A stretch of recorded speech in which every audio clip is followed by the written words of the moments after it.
Aisha sat on her bed, staring at her phone. Her heart was beating fast. She knew what she had to do, but it scared her more than anything. She whispered to herself, "Enough.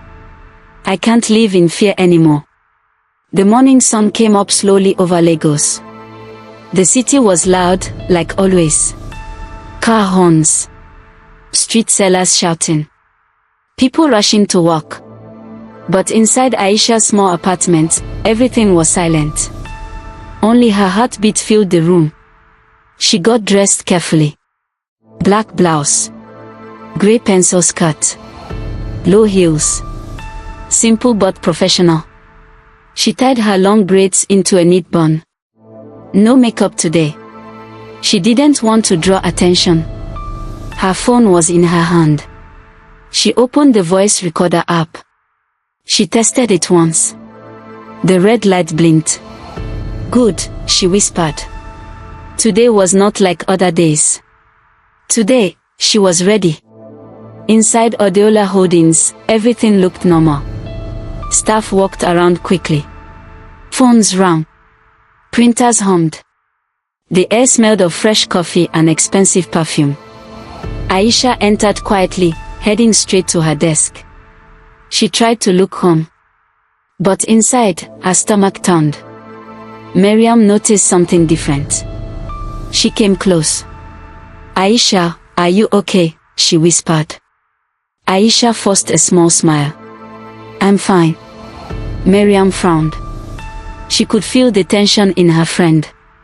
"Be careful," Miriam said softly. Aisha nodded but said nothing.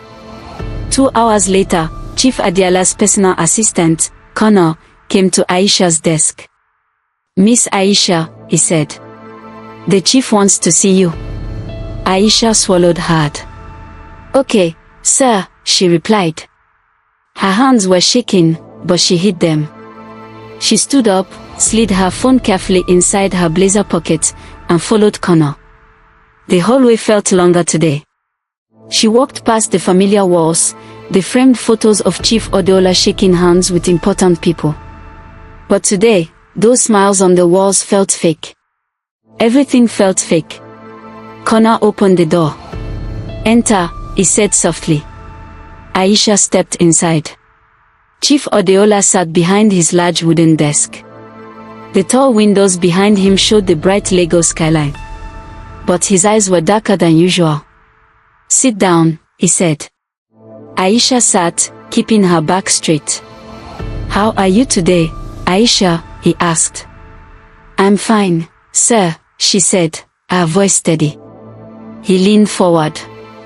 "You've been very stubborn, my dear." She said nothing. "You're a smart girl. Beautiful. Hardworking. I offered you many chances. But you continue to act difficult." "I just want to do my work, sir," she said calmly. He smiled, but it was not kind. "You think you can resist me forever?" Aisha's finger pressed lightly on the hidden button in her pocket. The recorder was on. "Sir, I've made my position clear." He stood up and walked around his desk. He came close. Too close. His voice dropped low. "You don't want to make me angry, Aisha. You know what I can do." Her breath quickened. "You've done enough, sir," she said softly. Chief Adeola frowned. "You're playing a dangerous game." "And you," she whispered back. "What game are you playing?" For a moment, his face showed surprise. Then it twisted into anger. "You will regret this," he said sharply. Aisha stood up slowly. "I don't think so, sir." She turned and walked out. Her legs felt weak, but she kept walking.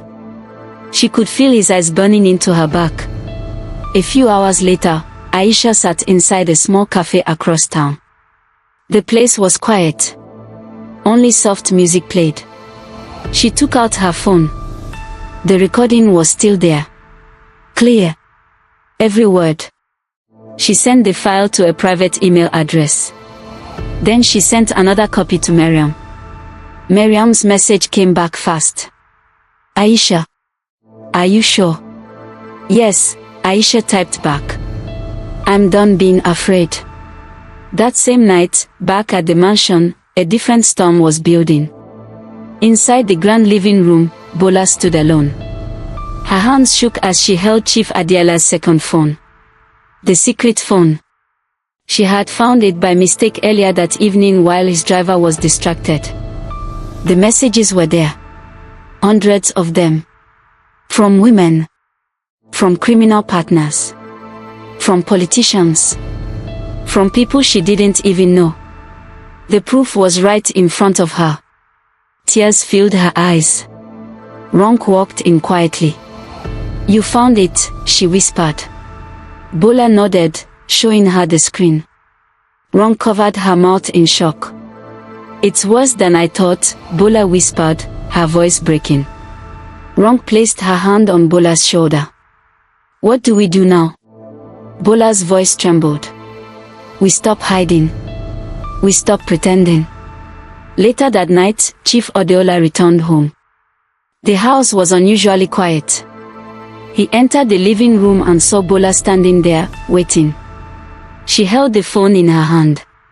Where did you find that? He asked, voice cold. Bola's eyes burned. You lied to me for years, she said. You betrayed all of us. He stepped closer. Give me the phone. No. You don't understand what you're doing, he said through gritted teeth. I understand everything now, Bola said, voice rising. The women.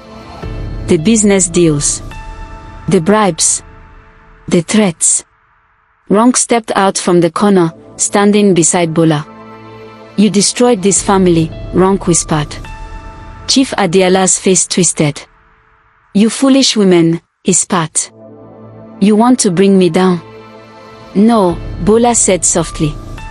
You brought yourself down. Suddenly, in his rage, Chief Adeola grabbed a glass vase from the table and threw it against the wall. The glass shattered loudly. Ronk flinched. Bola stood her ground. You think you can fight me, he shouted. We are not afraid of you anymore, Bola said firmly. The silence after those words was heavy. Finally, Chief Adeola lowered his head. His chest rose and fell with heavy breaths. Without another word, he walked away and slammed the door behind him. Aisha sat alone in her apartment. The night was quiet, but she couldn't sleep. Her phone buzzed. It was a message from an unknown number. We know what you did. Her heart stopped. Then another message came. Be careful. She turned off her phone quickly, her hands shaking. For the first time, she realized the danger was much bigger than she thought. But she also knew there was no turning back now. She whispered softly to herself. It started. The phone wouldn't stop ringing. Chief Adeola stared at it. Another call. Another problem. Another piece of his world falling apart. The sun had barely risen. But the day was already heavy. Chief Adeola sat in his large office. His face was tense. Sweat formed at his temples. His phone kept ringing, buzzing with messages. One after another. The oil deal was failing. The partners were angry. The authorities were asking questions. People were talking. And now, that girl, Aisha. She had started something he could not stop. He grabbed the phone again. Colonel, he barked. His personal assistant rushed in. Yes, sir. Where is the governor's advisor? Has he called? Not yet, sir, Colonel said softly. Chief Adeola banged his fist on the desk. What is taking him so long? We need that license. Colonel swallowed hard. Sir, there's more. Chief Adeola narrowed his eyes. Speak. There's news about Aisha. Chief Adeola stiffened. What news? Colonel paused, choosing his words carefully. She submitted a formal complaint, sir. to the board, and to the authorities. The room fell into heavy silence. Chief Adeola closed his eyes for a moment. His chest rose and fell sharply. "Who else knows?" he asked slowly. "Everyone will know soon, sir." The buzzing phone continued. Connor stepped back, his face pale. Chief Adeola sat still, gripping the edge of his desk. His world was cracking. Fast. Across town, Bola sat at her bedroom desk. The secret phone was still in front of her. The one she had found. She was now fully sure. The business deals. The mistresses. The bribes. The money transfers. It was all there. Years of secrets. Ronk stood beside her. "We have to act," Bola whispered. Ronk nodded slowly. "But how?" Bola opened a small folder. Inside were copies of the text messages, call logs, and financial transfers. "Titi helped me make this," Bola said. "It's enough. The police, the press, the public, they will believe this." Ronk's eyes widened. "Are you ready for that?" Bola looked at her, her voice calm but hard. "He destroyed us. I won't let him destroy us again." At Adeola Holdings headquarters, chaos was spreading. Staff whispered nervously. Managers moved around, speaking in hushed voices. The HR director had called an emergency meeting. Rumors flew fast. "Did you hear? Aisha filed a report. They say EFCC is watching." Martins and Chima pulled out. His partners want their money back. Everyone was afraid. Aisha sat quietly at her desk. She kept her head down, but inside, her heart was racing. Miriam came to her side. "You're brave," Miriam whispered. "I'm scared," Aisha admitted. "You've done the right thing," Miriam said softly. Aisha nodded. But her hands still shook. She knew the risk. She knew it might get worse. But she couldn't stop now. Later that afternoon, Chief Adeola was summoned to an emergency board meeting. He entered the boardroom. The directors were waiting. Their faces were cold. Serious. He sat at the head of the table. One of the senior board members, Mr. Lewal, spoke. "Chief Adeola, serious allegations have been filed against you." Chief Adeola forced a smile. "Baseless lies." "There are recordings, sir," Mr. Lewal said sharply. "Witnesses. Financial records." Another board member added, "The EFCC has opened an investigation." Chief Adeola clenched his jaw. "Do you know who I am?" he snapped. "This is not about who you are," Mr. Lewal said. "It's about what you've done." The room grew colder. "We will cooperate fully with the authorities," another director said. "This board can no longer protect you." Chief Adeola stood up sharply. "You're all ungrateful cowards," he shouted. "You brought this upon yourself," Mr. Lewal said calmly. Chief Adeola stormed out of the room, his face burning with rage. That evening, Bola stood inside the living room of the mansion, waiting. She had called him home. She heard the car pull into the driveway.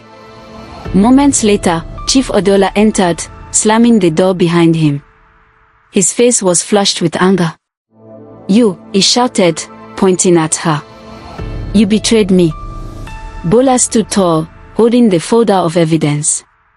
"No, Adeola. You betrayed yourself. You think you can shame me," he growled. "I'm not trying to shame you," Bola said, her voice shaking slightly. "I'm stopping you." He stepped closer. "You're my wife. You owe me loyalty." "I owe you nothing," she shouted back, tears filling her eyes.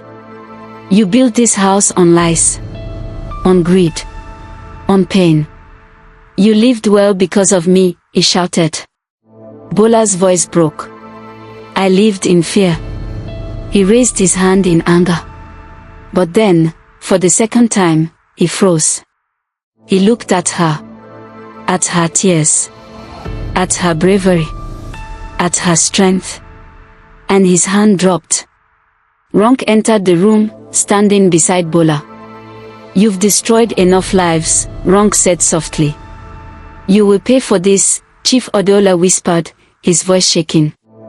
Bola stepped forward, holding up the folder. "No, Adeola," she said. "You will pay." The next morning, it happened. Police cars pulled into the driveway of the mansion. EFCC agents stepped out quickly. Armed. Serious. Sirens wailed. Officers shouted orders. Search the house. Inside, the mansion was chaos. Files were taken. Computers seized. Secret safes opened. Bola and Ronk stood to the side, watching silently. Maids and staff watched in fear. Upstairs, Chief Adeola stood frozen as officers entered his study. "You are under investigation for multiple crimes," the lead officer said. "You have no proof," Chief Adeola shouted. The officer held up the warrants and evidence files. "We have enough." The agents handcuffed him. "Move." Chief Adeola was led down the grand staircase, past his wives, past his staff. The man who once ruled like a king now looked small. As he passed Bola, their eyes met. He saw no fear in her eyes. Only sadness. Only the end. Across Lagos, news broke fast. Television screens showed breaking news. Prominent Lagos businessman Chief Adeola arrested for corruption, harassment, and fraud. EFCC seizes luxury mansion and business assets in major crackdown. Secret recordings and financial evidence leaked.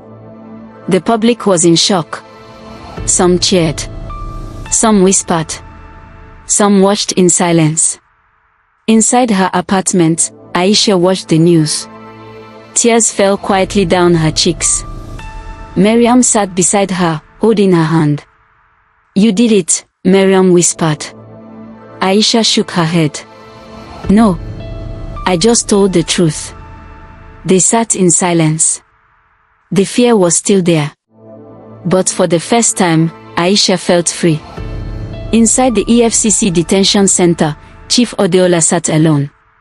The white walls felt cold. His luxury clothes were gone. He wore plain detention clothes now. His phone was gone. His cars were gone. His empire was gone. His power was gone. All he had left were his thoughts. And the weight of everything he had done. Back at the mansion, Bola and Ronk packed their belongings. The house was no longer theirs. But they were calm. They stood together at the front door. "It's over," Ronk said softly. Bola looked at her. "No," she whispered. "It's finally beginning." They walked out, leaving the grand mansion behind. The house stood silent. Empty. Cold. A house once full of power, now nothing more than broken stone. That night, Lagos's lights twinkled. The city moved on. The story of Chief Adeola spread everywhere. But for Bola, for Ronk, and for Aisha, something deeper remained. A lesson. A wound. Freedom. And a story that was not yet finished. The mansion was no longer alive. No maids. No guards. No drivers. Just silence. Heavy silence. The king had fallen. The grand black gate of Chief Adeola's mansion stood open. Weeds began to grow between the stones on the driveway. The polished floors inside were dusty now. The chandeliers still hung, but their crystals no longer sparkled. The house was empty. Cold. Lonely. The house that once smelled of rich food, perfume, and power now smelled of emptiness. Bola stood in the middle of the living room. She wore a simple Ankara wrapper. No jewelry. No makeup. She looked around. The couches. The wide staircase. The large windows. This was once her palace. Now it was a cage with broken bars. Ronk entered quietly behind her. "Are you ready?" she asked softly. Bola nodded. "I'm ready to leave this house." They both looked around one last time. This place held too many memories. Good ones. Bad ones. Mostly pain. They stepped out. A small car waited outside. Titi sat in the driver's seat. Bola and Ronk entered the car. The door closed. The car drove off, leaving the mansion behind. Neither woman looked back. Not even once. Across the city, inside a plain EFCC office, Chief Adeola sat in a small white room. The walls were blank. The light above him was too bright. He wore simple prison clothes. No more agbadas. No more jewelry. No red cap. Just a tired, broken man. His hands shook slightly as he waited. Two investigators entered. They dropped a thick file on the table. The lead officer spoke calmly. "Chief Adeola, the charges are serious." Chief Adeola stared at the file but said nothing. Fraud. Money laundering. Bribery. Harassment. Threats. Multiple counts. Still, he said nothing. The officer opened the file. Inside were copies of financial statements, call records, private messages, and secret bank accounts. "We have evidence from your company records." More pages. "From your phone conversations." More pages. "And from your victims." They placed a copy of Aisha's recording on the table. Chief Adeola's eyes darkened for a second, but he stayed silent. The officer leaned forward. "You can make this easier. Confess. Cooperate." Chief Adeola finally spoke, his voice rough. "Everyone wanted something from me." "Everyone?" The officer nodded slowly. "Maybe. But you gave, and you took. Now you pay." They stood and left. Chief Adeola sat alone again. His mind was racing. His chest was tight. His kingdom was gone. His power. His family. His respect. All gone. At the Adeola Holdings building, agents moved in and out. Boxes of documents were carried away. Computers unplugged. Doors sealed. Staff members stood in groups, whispering. "Is it really over? The company is finished. Even the foreign partners are pulling out." Miriam and Aisha stood together outside the building. Aisha held a small box containing her things. "It's really over," Aisha whispered. Miriam looked at her. "You did this?" Aisha shook her head. "No. He did it to himself." They stood in silence for a moment, watching as the once powerful company was taken apart piece by piece. Aisha finally took a deep breath. "I want to start fresh," she said. "You will," Miriam smiled. "You're free now." Aisha smiled weakly. For the first time in months, she felt peace. But she knew scars remained. In another part of Lagos, Martins and Chima sat inside a private hotel room. They watched the news on a large flat-screen TV. Chief Adeola's empire continues to crumble. More arrests may follow as authorities widen the investigation. Chima sipped his drink, smiling coldly. "I told you it would happen." Martins laughed, his gold rings shining under the light. He thought he was untouchable. Chima nodded. "And now, his fall makes room for others." Martin grinned wider. "For us." They clinked their glasses. But deep inside, both men knew the danger wasn't over. The spotlight was now on many people. And one day, it might turn on them. Back at the small apartment where Bola and Ronk now lived, Titi brought groceries inside. The place was simple. 2 small bedrooms. One couch. A tiny kitchen. No marble floors. No servants. No luxury cars. But it was peaceful. Bola unpacked the groceries with Ronk. It feels strange, Ronk said. Yes, Bola replied. But peaceful. Ronk smiled faintly. We can breathe now. Bola paused, looking around. For years, we lived in a golden prison, she whispered. Now we are free. Titi joined them at the table. You both were brave, she said. Bola looked at her. You saved us, Titi. Titi shook her head. No. You saved yourselves. They sat in silence for a while. Not speaking. Just breathing. Inside the EFCC holding room, Chief Adeola paced back and forth. He couldn't sleep. He couldn't think clearly. The walls felt like they were closing in. His lawyers had visited earlier. The news was bad. Your accounts are frozen. Your partners have turned against you. Your foreign properties are under investigation. You may face up to 30 years. Chief Adeola rubbed his head. How did this happen? He whispered to himself. He sat on the cold metal bench. He thought about his wives. About Bola's eyes when she stood up to him. About Ronk's quiet strength. About Sigen's silence. About Aisha's recording. He closed his eyes. The walls whispered his failures back to him. He was no longer king. He was no longer anything. 3 days later, more agents arrived at the mansion. New search warrants. More documents. More safes broken open. Outside, news cameras stood. Reporters shouted. Another raid at Adeola mansion. New discoveries in Adeola corruption case. The world watched. The story was everywhere. Every newspaper. Every television. Every street corner.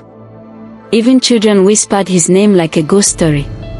In a small church near the apartments, Bola lit a candle. Ronk knelt beside her, praying softly. The priest approached them after mass. God sees your pain, he said gently. Bola nodded. I hope he forgives us. You did what was right, the priest said. Ronk whispered, but it still hurts. The priest smiled kindly. Pain is part of healing, my daughters. They left the church quietly. Outside, the city noise returned. But their hearts felt lighter. Meanwhile, Chief Adeola sat inside a court cell, waiting for his hearing. He wore the same plain clothes. His beard had grown rough. His eyes were tired. Outside the courthouse, reporters gathered. The world was watching. Inside the courtroom, the judge read the charges. The room was full. Lawyers, officers, witnesses, former employees. Aisha, Bola, Ronk. They all sat quietly. Chief Adeola saw them. He looked at Aisha. She looked back, strong. He looked at Bola. Her face was calm. At Ronk. Her eyes were full of quiet pain. For a brief moment, he saw what he had lost. Not just money. Not just power. But family. Respect. Love. Everything. The judge continued reading the charges. The courtroom echoed with words he never thought he'd hear. Money laundering. Bribery. Sexual harassment. Obstruction of justice. Fraud. His head dropped. The mighty man was small now. Very small. After the hearing, Bola and Ronk stepped outside. The reporters tried to swarm them. But they didn't speak. They just walked away. Slowly. Peacefully. Together. Aisha watched them from afar. Miriam stood beside her. Are you okay? Miriam asked softly. Aisha nodded. It's finally ending. Miriam smiled. You're free. Aisha breathed deeply. Yes. We're all free. The city moved on around them. The story of Chief Adeola was no longer just about one man. It was a lesson, a warning, and a scar that would stay with them forever. But for the first time in a long time, the sun felt warm again. The wind was gentle, and the weight was gone. Night had fallen over Lagos. The rain started again. Heavy, loud. But Chief Adeola was already running. Running from everything. The narrow streets were wet and slippery. Potholes filled with rainwater. Street lights flickered. The air smelled of petrol and fear. Chief Adeola moved quickly, pulling the hood of his jacket over his head. His clothes were soaked. His shoes, once polished leather, were now muddy and ruined. His chest pounded. Every sound made him turn his head. A car passing. A door opening. A voice shouting in the distance. The city felt like a jungle now. Hungry. Dangerous. He had escaped custody earlier that evening. A bribe. A weak guard. A secret door. He was out. But not free. The world was closing in on him. The law. His enemies. His own guilt. 2 hours earlier, inside the holding facility, his lawyer had visited. The lawyer whispered across the metal table. They are coming for everything now. Chief Adeola's face was pale. How bad? Very bad, the lawyer said softly. Your partners have testified against you. More charges are coming. Chief Adeola swallowed hard. They promised me protection. The lawyer shook his head. Not anymore. Chief Adeola whispered, then I have to disappear. The lawyer looked around nervously. There may still be a way. But it's risky. I have no choice, Adeola whispered. The lawyer slid him a small phone under the table. One call. That's all you get. Chief Adeola hid the phone inside his waistband. Now, he moved through the streets toward a warehouse by the docks. His last contact waited there. Someone who owed him. He called once as he walked. A man answered. Chief, where are you? I need to leave the country tonight. The man paused. It's dangerous now. You owe me, Adeola hissed. The man sighed. Fine. Meet me at the dock. Come alone. The line went dead. Chief Adeola kept walking. His body was weak. His mind was racing.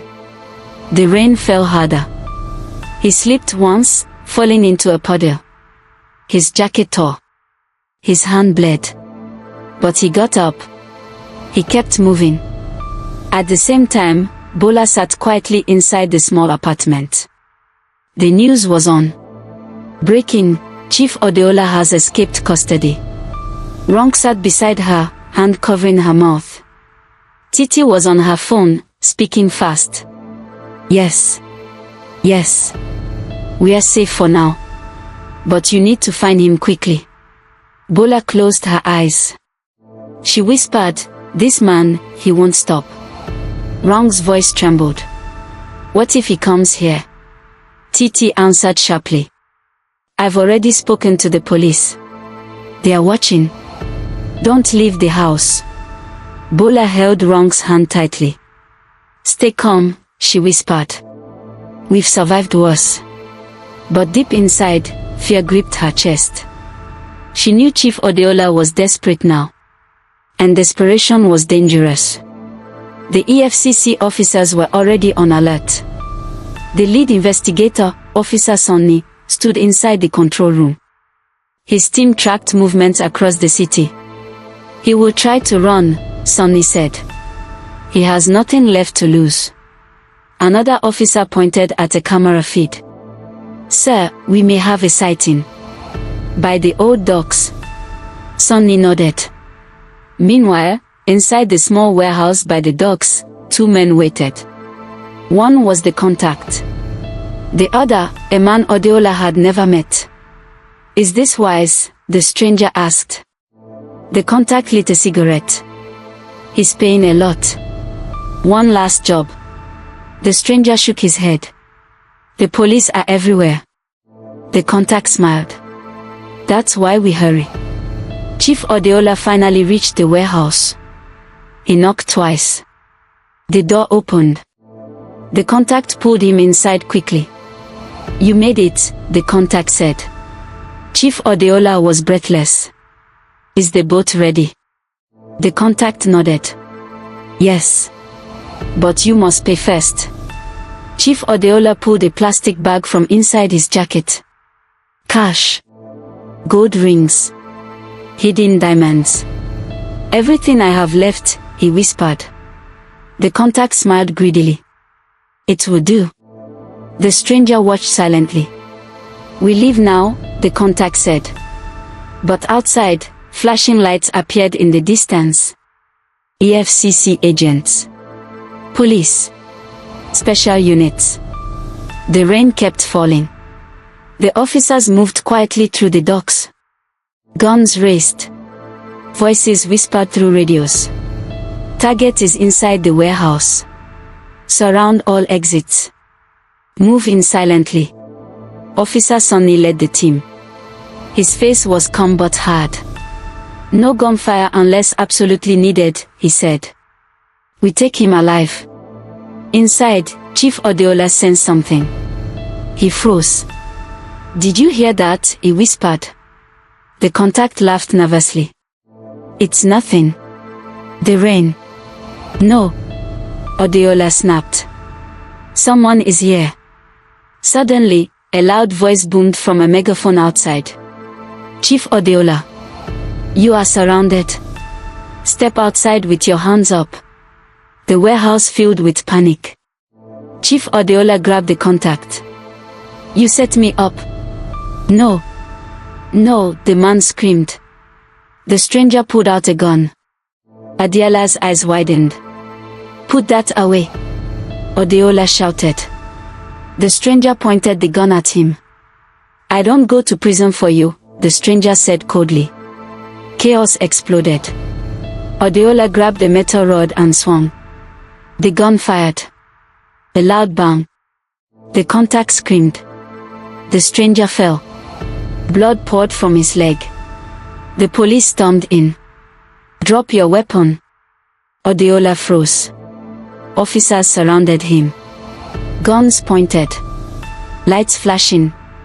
Shouting everywhere. Hands up. Officer Sonny shouted. Adeola slowly raised his hands. The metal rod dropped to the floor. Clang. Silence. Only the rain remained. Minutes later, handcuffed again, Chief Adeola was led outside. Cameras flashed. News reporters shouted questions. He kept his head down. Wet. Defeated. Broken. As he was placed inside the police van, Officer Sonny stared at him. You had everything, Sonny said quietly. And you threw it away. Chief Adeola said nothing. The door slammed shut. The van drove off. The next morning, the story was everywhere. Chief Adeola recaptured after dramatic escape. Police foil illegal escape attempt at Lagos docks. Criminal empire completely dismantled. Bola watched the news, tears rolling down her face. Ronk sat beside her, holding her hand. Titi stood near the window, phone in hand, talking to the family lawyer. Bola whispered softly. It's really over now. Ronk nodded. But why do I still feel empty? She asked. Bola didn't answer. Because there was no simple answer. Yes, they were safe. Yes, he was caught. But the pain, the scars, the broken years, they remained. Inside his new prison cell, Chief Adeola sat alone. He stared at the grey wall. The metal door. The tiny bed. No one visited him. Not his friends. Not his wives. Not his partners. Not even his lawyer. He whispered to himself. How did it come to this? No one answered. Only silence. The silence of a man who once ruled. Now a man who had lost everything. His house. His business. His name. His freedom. His family. His power. Gone. Forever. Outside the prison, the sun rose over Lagos. The city moved on. The cars. The noise. The life. And somewhere inside that busy city, Bola, Ronk, Aisha, and Miriam sat together at a small cafe. Drinking tea. Talking softly. Alive. Free. Together. The pain was still there. But hope had returned. They smiled. For the first time in a long time. They smiled. The nightmare was over. But their lives were just beginning.